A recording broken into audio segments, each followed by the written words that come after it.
Hello guys, welcome again. So today we are going to study the concept of an ATP stock.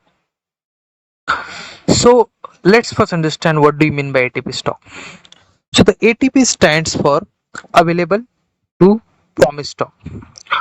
So what it refers to is the okay, it refers to as an quantity which is of a particular product which is currently available to supply or service the future demands. Okay, at that point of time. Okay. So while deriving the ATP stock is considers your current inventory levels or your existing inventory levels, whatever that is your plan incoming shipments for today, and at that time it also considers the open customer orders which is yet to be serviced or yet to be supplied. Okay, based on these three things, it calculates a stock which is available to service your future demand from that time. So you can say ATP is a dynamic measure which takes into consideration your current or existing inventory level and your expected shipments for today and quantity of that product which is block against open sales order.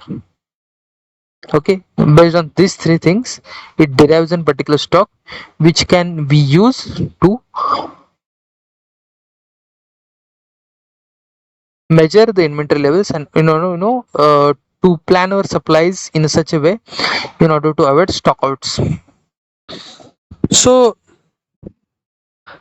before going into the formula, let's first understand it through an example.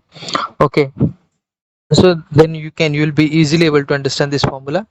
So let's first start with an example. Suppose you have product A, you have opening inventory of 100, you have inbound inventory which is nothing is expected to be arrived today. Okay, nothing is planned to be arrived today, nothing is in transit which will arrive today, nothing is in transit which will arrive today. So nothing is there in inbound inventory. Okay, opening or stock on hand is 100, against then 50 quantities orders sales order to be serviced or to be supplied. Okay, so what is available with you is your 100 minus 50 you have to serve, so 50 is your available.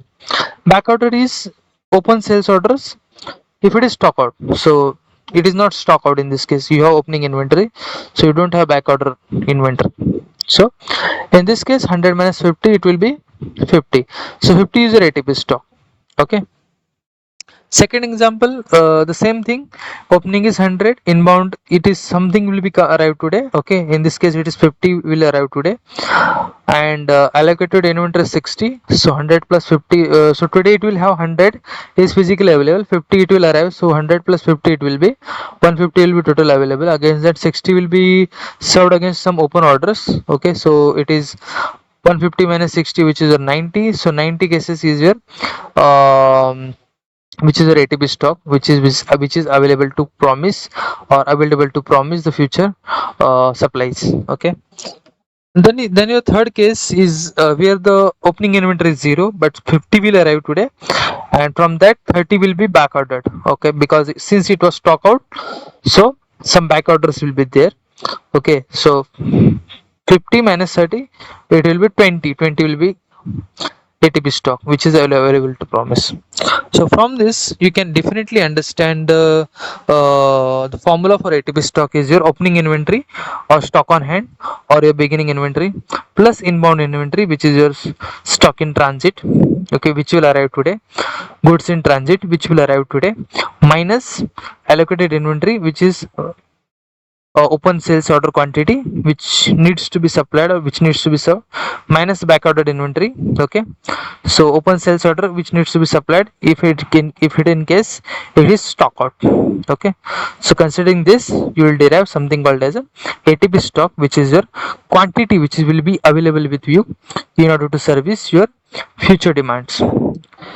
So it is a very important parameter is largely used by your FMCG firms, manufacturing firms to track their inventory levels throughout the day or on day-to-day basis, and it has a huge significance because because sometimes it happen that in the morning you see your ATP stock is 200, and against that the orders start coming and your entire inventory gets blocked.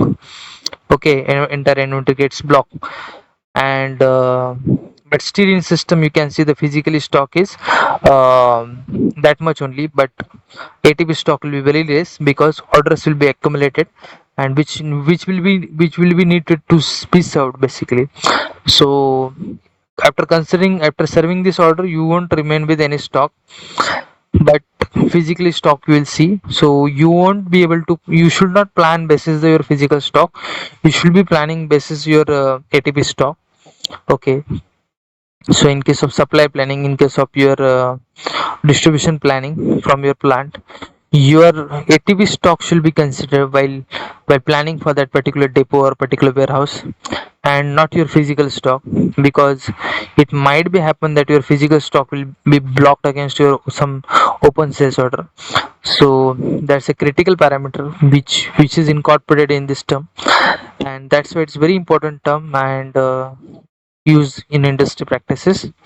That's all in this video tutorial. In our upcoming video tutorials, we will be going to see more such examples, which will help us to, and more such parameters which will help us to optimize inventory, and